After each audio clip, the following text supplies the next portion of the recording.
Hello friends. आज का हमारा टॉपिक है मैटर इन आवर सराउंडिंग, जो कि फर्स्ट चैप्टर है क्लास 9th केमिस्ट्री का। Today we are going to start first chapter of class 9th science chemistry, that is matter in our surrounding. Let's start. चलिए friends, हम लोग start करते हैं class 9th chemistry का first chapter, that is matter in our surrounding. Let's start.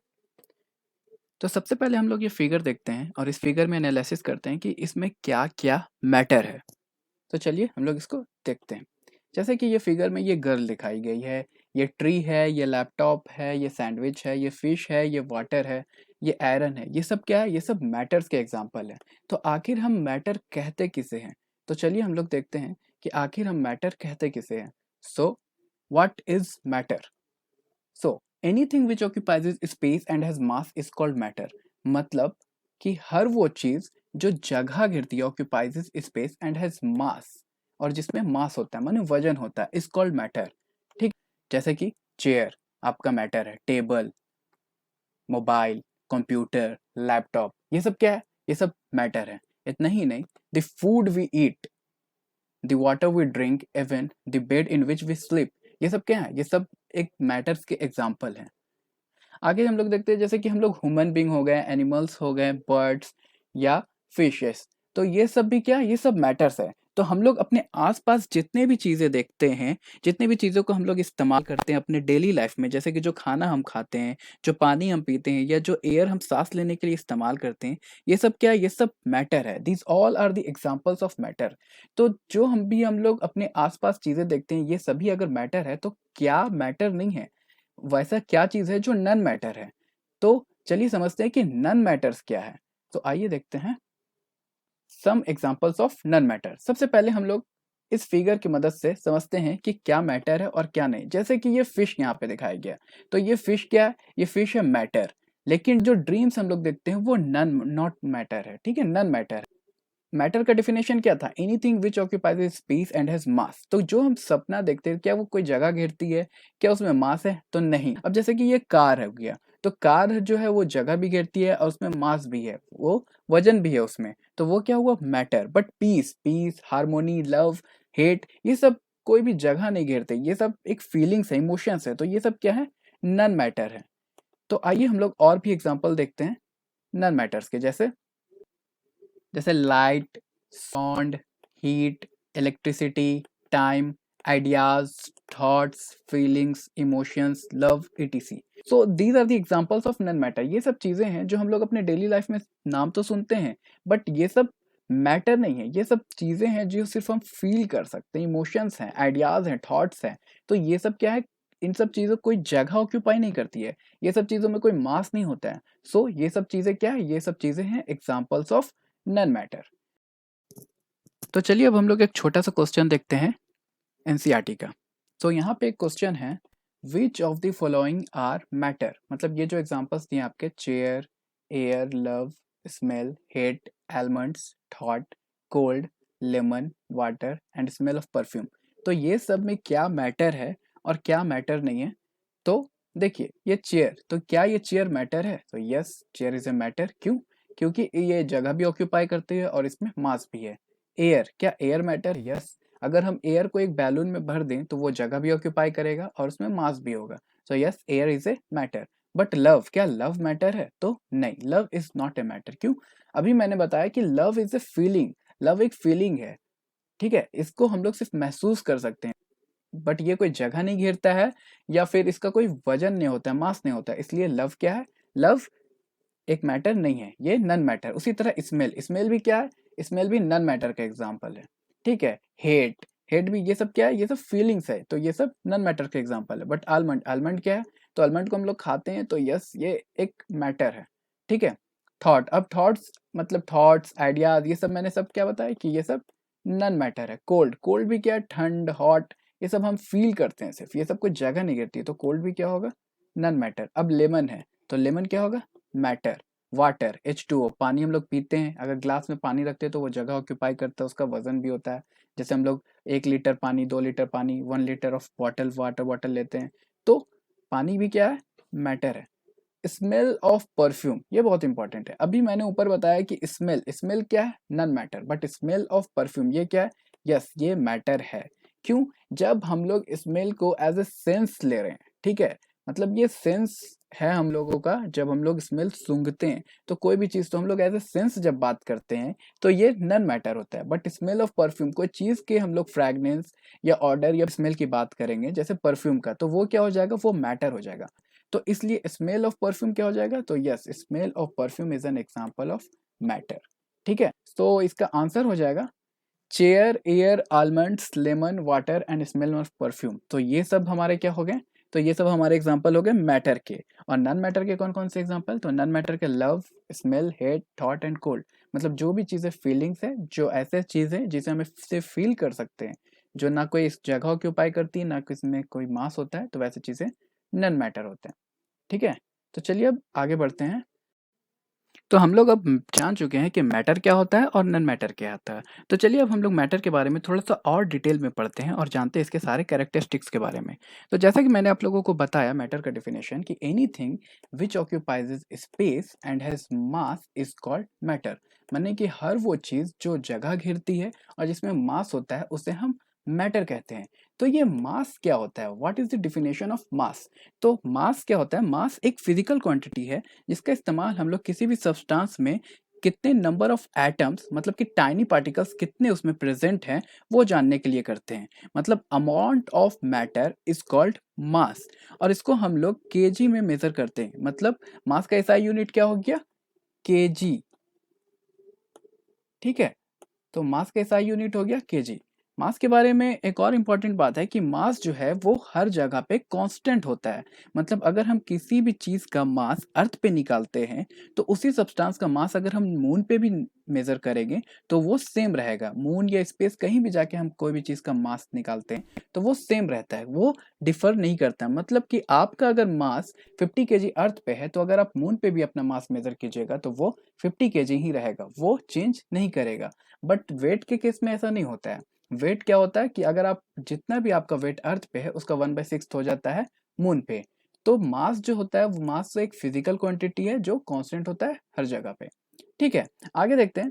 Matter is made up of tiny particles. तो ये वही tiny particles है जैसा कि अभी मैंने मास में आपको बताया कि मास का इस्तेमाल हम लोग किस लिए करते हैं? ये जानने के लिए कि किसी भी सब्सटेंस में कितने नंबर ऑफ एटम्स यानी कितने टाइनी पार्टिकल्स प्रेजेंट हैं।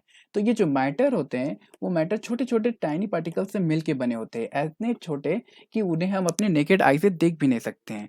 इसे हम लोग जब मिलियन मिलियन टाइम्स ज़ूम करते हैं तब जाके माइक्रोस्कोप से छोटे-छोटे पार्ट्स उसके छोटे-छोटे दिख पाते हैं। ठीक है? तो चलिए इसके मैटर के हम लोग कैरेक्टरिस्टिक्स के बारे में बात करते हैं। देखते हैं कि मैटर्स के क्या-क्या कैरेक्टरिस्टिक्स होते हैं। तो characteristics of particles of matter. तो जो भी पार्टिकल्स ऑफ मैटर है उसके क्या कैरेक्टरिस्टिक्स है? तो पहला characteristics, the particle of matter are very very small. मतलब जो मैंने अभी बताया कि पार्टिकल्स ऑफ मैटर जो भी होंगे वो बहुत ज़्यादा ही छोटे होंगे। इतने छोटे होंगे कि उन्हें हम अपने नेकेड आई से नहीं देख पाएंगे। ठीक है, सेकंड देखते हैं। The particles of matter have spaces between them. मतलब जो भी पार्टिकल्स ऑफ मैटर होंगे उनके बीच में क्या होगा? स्पेसेस होगा।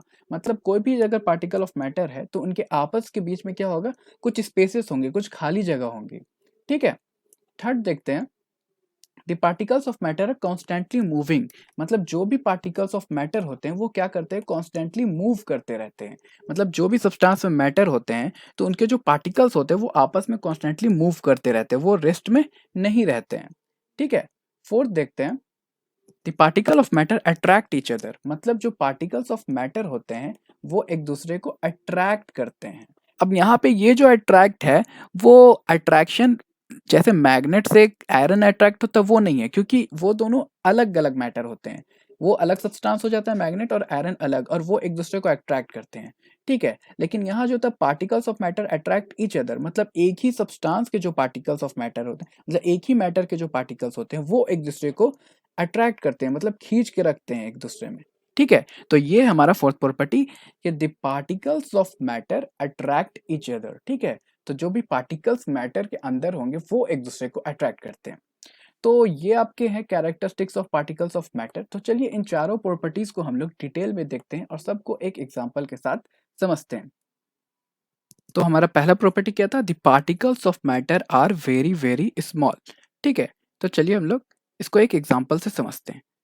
तो ये एग्जांपल एनसीईआरटी का ही है। इसमें क्या है कि सबसे पहले हम एक बीकर में 100 ml ऑफ वाटर लेते हैं। जैसा कि आप देख रहे हैं कि ये 100 ml ऑफ वाटर है जो एक हम बीकर में ले लिए। ठीक है, उसके बाद हम लोग क्या करते हैं कि 2-3 छोटे-छोटे क्रिस्टल्स पोटेशियम परमैंगनेट के लेते हैं। जो यहाँ पे ये दिखाया जा रहा है, ये स्पून में है। ये आपके पोटेशियम परमैंगनेट के 1-2 छोटे से क्रिस्टल है। पोटेशियम परमैंगनेट आपका मैटर हो गया, तो ये मैटर है। तो पोटेशियम परमैंगनेट को हम लोग एज ए मैटर ले रहे हैं और यहाँ पे इसको इसमें डिप कर देते हैं वाटर में। तो हम लोग क्या देखते हैं कि ये डाइल्यूट होने के बाद, जब डाइल्यूट हो जाता है तो हम लोग को एक डीप पर्पल कलर मिलता है इसमें। तो ये जो वाटर जो था कलरलेस, तो अब ये एक डीप पर्पल कलर का हो गया। उसके बाद नेक्स्ट हम लोग क्या करते हैं कि इस 100 ml डीप पर्पल वाटर से हम लोग 10 ml निकालते हैं। ठीक है, 10 ml वाटर निकालते हैं और उसको 90 ml ऑफ फ्रेश वाटर में इस 10 ml वाटर जो डीप पर्पल था उसको सेकेंड थर्ड बीकर में डाल देंगे। ठीक है, मतलब कि जो 10 ml जो डार्क पर्पल बन गया था उससे 10 ml निकाले और 90 ml फ्रेश वाटर लेंगे और उसमें मिला देंगे, 100 ml कर देंगे। तो हम लोग क्या पाएंगे कि ये जो डार्क पर्पल था वो थोड़ा सा लाइट हो गया। ठीक है, हल्का सा लाइट पर्पल बना। तो हम लोग क्या करेंगे, फिर से इससे 10 ml ऑफ वाटर निकालेंगे और फिर से एक फ्रेश 90 ml का बीकर में वाटर लेंगे और उसमें मिला देंगे। तो हम लोग क्या देखेंगे कि वो और भी लाइटर हो गया। ठीक है, जो कलर ऑफ वाटर था वो और लाइटर लाइटर पर्पल बन गया। इसी तरह से हम लोग अगर इसको 3-4 बार और करते हैं तो हम लोग एट लास्ट में देखेंगे कि जो कलर था वो पिंक हो जाएगा। तो ये एक्सपेरिमेंट हमें ये शो करता है कि 2-3 छोटे से टाइनी क्रिस्टल पोटेशियम परमैंगनेट के इम्पार्ट कर देते हैं colour to a large volume of water. ठीक है, तो इस ऑब्जर्वेशन से हम लोग ये कह सकते हैं कि पोटेशियम परमैंगनेट का जो छोटा सा क्रिस्टल है वो लार्ज वॉल्यूम ऑफ वाटर को कलर करने के लिए काफ़ी है। ठीक है, तो इससे ये पता चलता है कि जो पोटेशियम परमैंगनेट है वो बहुत ही छोटे-छोटे स्मॉल पार्टिकल्स से मिलके बना है। तो पोटेशियम परमैंगनेट यहाँ पे क्या था? मैटर। तो इसका मतलब क्या होता है कि मैटर जो होता है वो बहुत ही छोटे-छोटे पार्टिकल्स से मिलके बना है। तो इसका मतलब particles of matter are very very small. ठीक है, तो आइए अब हम लोग नेक्स्ट प्रॉपर्टी देखते हैं। The particles of matter have spaces between them. तो इसको भी हम लोग एक एक्टिविटी से समझेंगे। ये देखिए, ये एक्टिविटी यहाँ पे मैंने लिया है।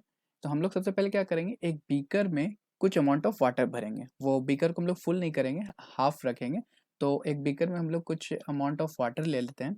ठीक है, और जितना भी अमाउंट वाटर का जो लेवल जाएगा उसको हम लोग पेन से या कोई मार्कर से उसको मार्क कर लेंगे। ठीक है, जहाँ तक भी वाटर का लेवल रहेगा इस तरह से हम लोग उसको अच्छे से मार्क कर लेंगे। उसके बाद हम लोग सेकंड स्टेप में क्या करते हैं कि ऐड सॉल्ट और शुगर। या तो हम लोग कुछ अमाउंट ऑफ सॉल्ट या फिर कुछ शुगर हम लोग उसमें ऐड करते हैं। यहाँ पे देखिए, यहाँ पे सॉल्ट को ऐड करके दिखाया जा रहा है। ठीक है, उसके बाद हम लोग क्या करेंगे, इसको स्टीर करेंगे। मतलब इस सॉल्ट जो इसमें पानी में हम लोग ने डाला है उसको अच्छी तरह से हम घोल देंगे। ठीक है, जब पूरा सॉल्ट घुल जाएगा तो हम लोग ये पाएंगे कि वाटर के लेवल में कोई भी इंक्रीमेंट, कोई भी राइज नहीं हुआ है। जो हमने मार्क किया था तो वाटर वहीं तक है। तो ऐसा क्यों हुआ? हमने तो इसमें सॉल्ट डाला था तो वाटर का लेवल तो इंक्रीज करना चाहिए था। तो ऐसा इसलिए हुआ क्योंकि सॉल्ट जो है वाटर के पार्टिकल्स के बीच में जो स्पेसेस थे उन स्पेसेस में चला गया और वहां जाके घुल गया। तो इससे ये साबित होता है कि the particles of matter have spaces between them. मतलब When we dissolve salt या sugar in water, there is no change in volume of water। माने जब हमने पानी में सॉल्ट या शुगर को डाला तो इसमें कोई भी चेंज नहीं हुआ, वॉल्यूम ऑफ वाटर में कोई भी चेंज या कोई भी इंक्रीमेंट लेवल ऑफ वाटर में हमें नहीं देखने को मिला। तो इससे हमें ये पता चला कि the particles of matter have spaces between them. ठीक है, आगे हम लोग कह सकते हैं कि ये जो स्पेसेस होता है वो मिनिमम इन सॉलिड्स होता है, मोर इन लिक्विड्स होता है एंड मैक्सिमम इन गैस होता है। जैसे कि यहाँ पे मैंने दिखाया, ये सॉलिड में जो स्पेसेस होते हैं वो बहुत कम होते हैं, मिनिमम। ठीक है, उसके बाद सॉलिड से थोड़ा ज़्यादा होते हैं लिक्विड्स में और सबसे ज़्यादा होते हैं गैस में। ठीक है, तो इस तरह से मैं यहाँ पे एरो दिखा रहा हूँ कि ये जो स्पेसेस होते हैं वो सॉलिड में सबसे कम होते हैं और सबसे ज़्यादा किस में होते हैं? गैस में। ठीक है, तो चलिए अब हम लोग थर्ड प्रॉपर्टी की तरफ चलते हैं। तो थर्ड प्रॉपर्टी हमारा the particles of matter are constantly moving. तो जो पार्टिकल्स ऑफ मैटर होते हैं वो क्या करते हैं, वो कॉन्स्टेंटली मूव करते रहते हैं। तो इसको भी एक एग्जाम्पल से समझेंगे। तो हम लोग एक एग्जाम्पल लेते हैं, एक बीकर में हम लोग पानी डालेंगे। ठीक है, तो वो बीकर में जब हम लोग पानी डालेंगे तो वो पानी को एकदम रेस्ट पोजीशन में ला देंगे, मतलब वो पानी हिलना नहीं चाहिए। मतलब एक बीकर में आप पानी लीजिए, उसको एक टेबल पे रख दीजिए और वो पानी जब पूरे रेस्ट पोजीशन में आए, हिले नहीं, तब हम लोग क्या करेंगे कि ऊपर से कुछ उसमें इंक डाल देंगे, ठीक है। 1 या 2 ड्रॉप्स ऑफ इंक डालेंगे। इंक कोई भी कलर का हो सकता है, उससे कोई फ़र्क नहीं पड़ता, ठीक है। तो 1 या 2 ड्रॉप हम लोग उसमें इंक डालेंगे और हम लोग इसको कुछ नहीं करेंगे, बस छोड़ देंगे डाल के, ठीक है। तो हम लोग थोड़ी देर बाद देखेंगे कि जो इंक है वो पानी में घुलना शुरू किया, ठीक है। धीरे-धीरे करके जब 2-3 मिनट के बाद हम लोग देखेंगे तो पूरा इंक जो है वो पानी में पूरा घुलने लगता है। इस तरह का वो कलर आ जाएगा, जिस तरह आप थर्ड बीकर में देख रहे हैं। तो यहाँ तो हमने तो इसको स्टिर नहीं किया, तो फिर ये इंक का कलर पूरा पानी में कैसे मिक्स हो गया? जितना भी बीकर में पानी था उस पूरे में कैसे मिक्स हो गया? तो ये इस तरह मिक्स हुआ क्योंकि जो पार्टिकल्स ऑफ वाटर यहाँ थे, क्योंकि हमने यहाँ पे वाटर लिया है एज़ अ मैटर, तो वाटर के अंदर जो पार्टिकल्स है वो कॉन्स्टेंटली मूव करते रहते हैं। तो वो कॉन्स्टेंटली मूव करने के कारण जो इंक आया, तो मूव करने के कारण वो चारों तरफ फैल गया, ठीक है। तो पार्टिकल्स ऑफ मैटर में काइनेटिक एनर्जी होती है और इस काइनेटिक एनर्जी के कारण वो मूव करते रहता है। तो इसके कारण वो पूरे वाटर में फैल गया, ठीक है। उसके बाद हम लोग देखते हैं कि ये जो कॉन्स्टेंटली मूविंग का जो प्रोसेस होता है, इसको हम लोग कहते हैं डिफ्यूजन, इस पूरे प्रोसेस को। तो movement of particles is due to diffusion. तो जो ये मूवमेंट ऑफ पार्टिकल्स भी होता है वो सबसे कम होता है सॉलिड्स में, ठीक है। उससे थोड़ा ज़्यादा होता है लिक्विड्स में और सबसे ज़्यादा होता है गैस में, ठीक है। जैसे कि मैंने यहाँ एक एरो से दिखाया है कि यहाँ पे जो होता है ये मूवमेंट ऑफ पार्टिकल्स वो सबसे कम किस में होता है? सॉलिड में। और सबसे ज़्यादा किस में होता है? गैस में, ठीक है। सॉलिड से थोड़ा ज़्यादा है होता है लिक्विड में और सबसे ज़्यादा गैस में, इसलिए मैंने ये डॉन एरो दिखाया है जो गैस की तरफ बढ़ रहा है, ठीक है। तो अब हम लोग आगे बढ़ते हैं। तो चलिए अब हम लोग देखते हैं diffusion. What is diffusion? The spreading out and mixing of a substance with another due to the motion of its particle is called diffusion। मतलब कि जो spreading out and mixing, कोई भी substance spread और mix कर जाएगा कोई और सब्सटेंस के साथ due to the motion of its particle. तो मैंने यही कहा था, मोशन ऑफ इट्स पार्टिकल। तो पार्टिकल में जो मोशन होते हैं वो मोशन किस वजह से होते हैं? काइनेटिक एनर्जी की वजह से। इस काइनेटिक एनर्जी के बारे में हम लोग फिजिक्स में बात करेंगे, ठीक है। तो यहाँ बस जान लीजिए कि मोशन ऑफ पार्टिकल्स किसकी वजह से होते हैं? काइनेटिक एनर्जी की वजह से। तो इस कॉल्ड डिफ्यूजन, और इस प्रोसेस को हम लोग क्या कहते हैं? डिफ्यूजन, ठीक है। जैसे कि यहाँ पे मैंने एक एग्जांपल दिखाया है कि इंसेंस स्टिक जब हम लोग घर के कोई भी कॉर्नर में जलाते हैं अगरबत्ती, तो क्या होता है, एक कॉर्नर में हम जलाते हैं लेकिन पूरा रूम हमारा स्मेल फ्रेगनेंस से भर जाता है। तो ये कैसे होता है? डिफ्यूजन के कारण। और फिर जैसे कि कोई किचन में जब हमारी मम्मी या कोई शेफ खाना बनाता है तो वो किचन से उसका स्मेल, खाने का स्मेल हमारे रूम तक, ड्राइंग रूम या हॉल तक आता है। तो वो कैसे आता है? डिफ्यूजन के कारण। So these are the common examples of diffusion, ठीक है। या कोई परफ्यूम लगाता है तो वो भी जो हमें स्मेल आते रहता है तो वो भी डिफ्यूजन के कारण आता है, ठीक है। तो चलिए अब आगे बढ़ते हैं और next characteristics of particles of matter देखते हैं। तो चलिए अब हम लोग fourth characteristics of particles of matter पढ़ते हैं। तो फोर्थ कैरेक्टरिस्टिक्स हमारा क्या है? Particles of matter attract each other. जो पार्टिकल्स ऑफ मैटर होते हैं वो एक दूसरे को अट्रैक्ट करते हैं, ठीक है। तो जैसा कि मैंने पहले भी बताया था कि ये जो अट्रैक्शन है वो एक ही सब्सटेंस के अंदर, मतलब एक मैटर के अंदर जो पार्टिकल्स होते हैं वो पार्टिकल्स एक दूसरे को अट्रैक्ट करते हैं, हम लोग उसके बारे में बात कर रहे हैं, ठीक है। ना कि जैसे कि मैग्नेट और आयरन। तो मैग्नेट आयरन को जो अट्रैक्ट करता है तो वो दो अलग अलग मैटर होते हैं, तो वो जो अट्रैक्ट करता है तो वो अट्रैक्शन की हम बात यहाँ पे नहीं कर रहे हैं। हम लोग यहाँ पे बात कर रहे हैं एक ही मैटर के अंदर जो पार्टिकल्स होते हैं, जो छोटे छोटे पार्टिकल से मिलकर मैटर बना रहता है, तो वो पार्टिकल्स एक दूसरे को अट्रैक्ट करते हैं, एक दूसरे को बाइंड करके रखते हैं। तो हम लोग, ये प्रॉपर्टी है इसकी। तो the particles of matter attract each other. तो इसको हम लोग कंपैरिजन के थ्रू समझेंगे। तो हम लोग एक कंपैरिजन यहाँ पे ले रहे हैं, जैसे कि देखिए यहाँ पे ये मैंने एक चौक दिखाया है। तो जब चौक में हम लोग कोई फोर्स लगाते हैं तो ये चौक जो है वो आसानी से टूट जाता है, ठीक है। बट अगर वही हम आइस क्यूब में फोर्स लगाएं तो वो नहीं टूटेगा। बट आइस क्यूब को अगर हम कोई हैमर से मारेंगे तो वो टूट जाएगा, ठीक है। अगर चौक को हम हैमर से मारे तो बहुत ईजिली टूट जाएगा, और वही आइस क्यूब को अगर हैमर से मारते हैं तो उतना ईजिली नहीं टूटेगा, उसमें ज़्यादा फोर्स एक्सर्ट करना पड़ेगा तब जाके टूटेगा। और अगर आयरन नेल पे हम हैमर मारें तो वो नहीं टूटेगा, वो उसमें बहुत ज़्यादा ही फोर्स चाहिए तब जाके आयरन नेल टूटे या शायद ना भी टूटे, ठीक है। तो इससे हमें क्या पता चलता है कि जो अलग अलग मैटर होते हैं वो एक दूसरे को, पार्टिकल्स को अलग अलग फोर्स ऑफ अट्रैक्शन से बाइंड किए रहते हैं, ठीक है। तो हर मैटर का जो फोर्स ऑफ अट्रैक्शन होता है वो अलग हो सकता है, किसी में ज़्यादा हो सकता है, किसी में कम हो सकता है। जैसे कि यहाँ पे जो चौक में है, तो चौक के जो पार्टिकल्स के बीच में जो फोर्स ऑफ अट्रैक्शन है वो कम है, ठीक है, कंपैरेटिवली आइस से या आयरन नेल से, इसलिए जो चॉक है वो बहुत ईजिली टूट जाता है और आइस क्यूब कंपैरेटिवली मुश्किल से टूटता है और आयरन नेल और मुश्किल से टूटता है। ठीक है, तो हम लोग ये कह सकते हैं कि मैटर एक दूसरे को किससे कर बाइंड किए रहते हैं, एक फोर्स ऑफ अट्रैक्शन से बाइंड किए रहते हैं। तो देखिए यहाँ पे मैंने देखा है there are some force of attraction between the particles of matter which bind them together, मतलब कुछ फोर्स ऑफ अट्रैक्शन रहते हैं मैटर के पार्टिकल्स के बीच में जो इन्हें बाइंड किए रहते हैं एक दूसरे से। ठीक है, और the force of attraction between the particles of the same substance is known as cohesion, मतलब जो फोर्स ऑफ अट्रैक्शन एक मैटर के पार्टिकल्स के बीच में होता है उन्हें हम लोग कोहेजन कहते हैं। यहाँ पे लिखा हुआ है particles of the same substance, मतलब एक ही सब्सटेंस या एक ही मैटर, उसमें जो फोर्स ऑफ अट्रैक्शन पार्टिकल्स के बीच में हो रहा है तो उस प्रॉपर्टी को हम लोग कहते हैं कोहेजन। ठीक है, तो चलिए अब हम लोग आगे बढ़ते हैं और क्लासिफिकेशंस ऑफ मैटर्स को पढ़ते हैं। लेकिन क्लासिफिकेशन ऑफ मैटर्स को पढ़ने से पहले हम लोग जानते हैं कि रिजिड और फ्लूइड क्या होता है। ठीक है, सो रिजिड, रिजिड मीन्स अनबेंडिंग और इनफ्लेक्सिबल, मतलब कोई ऐसा चीज जो बेंड ना हो या लचीला ना हो। ठीक है, जो ना टूटे जल्दी आसानी से, ना वो मुड़े या झुके। ठीक है, जैसे एग्जांपल हम लोग देख लेते हैं, स्टोन, आइस क्यूब, ब्रिक, ये सब क्या है, ये सब रिजिड मैटर्स हैं। ठीक है, तो स्टोन क्या होता है, वो आसानी से बेंड नहीं होगा या इनफ्लेक्सिबल होता है, या इजिली वो उसको हम लोग लचीला नहीं होता है कि हम लोग उसको तोड़ ममोड़ सके। ठीक है, आइस क्यूब भी उसी तरह से ना बेंड होगा ना ये फ्लेक्सिबल होता है। ब्रिक, ये सब क्या है, ये सब रिजिड मैटर्स के एग्जाम्पल है। ठीक है, आगे हम लोग देखते हैं फ्लूइड क्या होता है। A substance which can flow easily and requires a vessel or container to keep it, मतलब वैसा सब्सटेंस जो आराम से बह जाए। ठीक है, जैसे कि हम लोग वाटर लेते हैं, वाटर को अगर हम लोग पानी कहीं भी फेंक देते हैं तो वो बह जाता है, which can flow easily and requires a vessel या कंटेनर टू कीप इट, मतलब वाटर को हम लोग रखने के लिए एक वेसल या कंटेनर का जरूरत पड़ता है। तो वाटर क्या है, वाटर एक एग्जाम्पल है फ्लूइड का। ठीक है, तो फ्लूइड में गैस भी आता है। ठीक है, जैसे कि एग्जाम्पल्स ऑफ फ्लूइड हम लोग देखते हैं, वाटर हो गया, मिल्क हो गया, जूस हो गया, हाइड्रोजन गैस हो गया, क्लोरीन गैस हो गया। ठीक है, तो फ्लूइड हम लोग किसको कहते हैं, फ्लूइड मतलब होता है कि लिक्विड और गैस जो होते हैं उसको हम लोग फ्लूइड कहते हैं, और जो रिजिड होता है वो क्या होता है, वो सॉलिड होता है। तो चलिए अब हम लोग देखते हैं क्लासिफिकेशन ऑफ मैटर। ठीक है, देखिए मैटर को हम लोग ना दो तरह से क्लासिफाई कर सकते हैं, on the basis of physical properties and on the basis of chemical properties. ठीक है, तो यहाँ पर जो हम लोग इसको क्लासिफाई कर रहे हैं वो on the basis of physical properties कर रहे हैं। On the basis of chemical properties वो सेकेंड चैप्टर में है। तो यहाँ पे हम लोग देख लेते हैं, on the basis of physical state all the matters are classified into three groups. वो थ्री ग्रुप्स कौन कौन से हैं, सॉलिड, लिक्विड एंड गैस।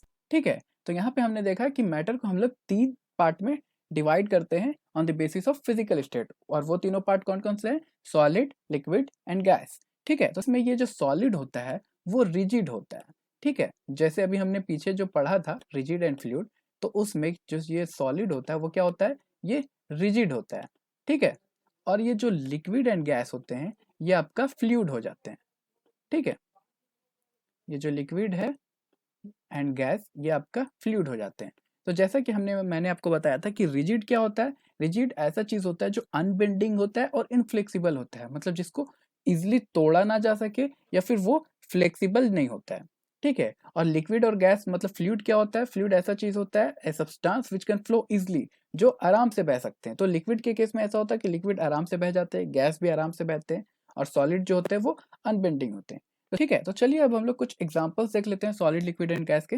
तो जैसे एग्जांपल्स ऑफ सॉलिड, सॉलिड के एग्जांपल कौन कौन से हो जाएंगे, जैसे आपका चेयर हो गया, आपका टेबल हो गया, sugar, sand, iron, would, rocks, minerals, ice etcetera. तो ये सब क्या है, ये सारे हैं एग्जांपल्स आपके सॉलिड के। ठीक है, अब लिक्विड के कुछ एग्जांपल देख लेते हैं, जैसे वाटर हो गया, मिल्क हो गया, juice, oil, kerosene, petrol, diesel, alcohol. ठीक है, तो ये सब क्या है, ये सब आपके हैं एग्जांपल्स ऑफ लिक्विड। और थर्ड हम लोग एग्जांपल्स ऑफ गैसेस देख लेते हैं। तो गैसेस में क्या हो गया, एयर, जो हम लोग सांस लेने के लिए एयर यूज करते हैं, ऑक्सीजन। ठीक है, तो air, oxygen, carbon dioxide, hydrogen, steam, vapour etcetera. तो ये सब क्या है आपके, ये सब आपके एग्जांपल्स ऑफ गैस। ठीक है, तो चलिए अब आगे बढ़ते हैं और प्रॉपर्टीज ऑफ मैटर देख लेते हैं कि इन मैटर्स के क्या प्रॉपर्टीज होते हैं।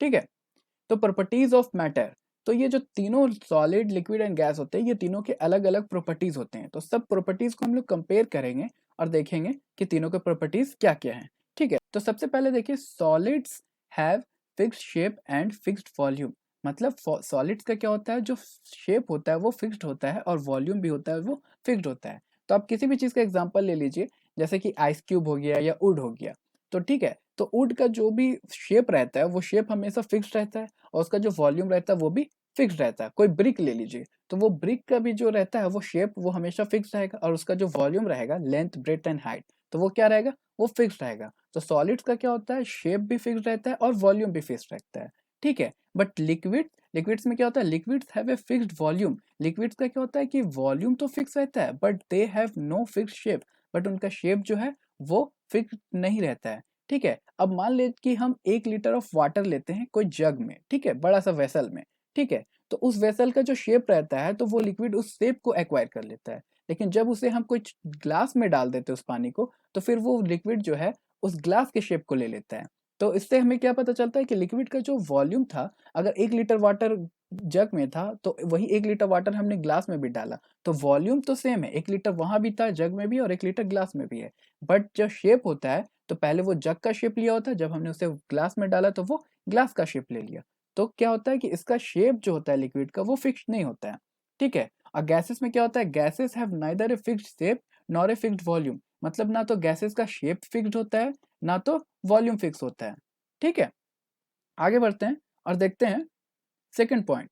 तो सेकंड पॉइंट क्या है कि solids can not be compressed much. तो सॉलिड्स को हम लोग ज्यादा कंप्रेस नहीं कर सकते। तो आप कोई भी सॉलिड चीज ले लीजिए, जैसे ब्रिक हो गया या वुड का एग्जांपल लेते हैं, तो क्या हम लोग वुड को कंप्रेस कर सकते हैं? या चुप कोई चेयर या टेबल लीजिए, तो क्या हम लोग उसको कंप्रेस कर सकते हैं?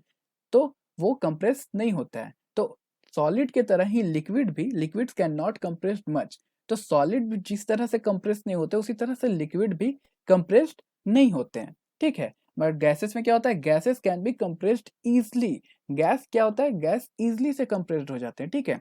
तो जैसे कि हम कोई भी बैलून लेते हैं, बैलून जिसमें हम हवा भर के फुलाते हैं, उसके बाद जब हमको लोग उसको कंप्रेस करने का कोशिश करते हैं तो वो हम लोग देखते हैं कि वो इजली कंप्रेस्ड हो जाता है। तो सॉलिड कंप्रेस्ड नहीं होते हैं इजली, ना लिक्विड कंप्रेस्ड होते हैं, बट गैसेस क्या होता है, गैसेस इजली कंप्रेस्ड हो जाते हैं, ठीक है। तो चलिए अब हम लोग थर्ड पॉइंट देखते हैं। Solids have high densities. Solids क्या होते हैं, सॉलिड्स का जो डेंसिटी होता है वो बहुत हाई होता है, मतलब दे आर हेवी, वो हेवी होते हैं। तो कोई भी सॉलिड चीज है उनका वो हेवी होते हैं, उनका वजन ज्यादा रहता है, ठीक है। तो लिक्विड्स क्या होता है, liquids have moderate to high densities, मतलब in as compare to solids ये उनसे थोड़ा लो होते हैं। They are usually less dense than solids, मतलब ये सॉलिड्स से थोड़ा लेस डेंस होते हैं, ठीक है।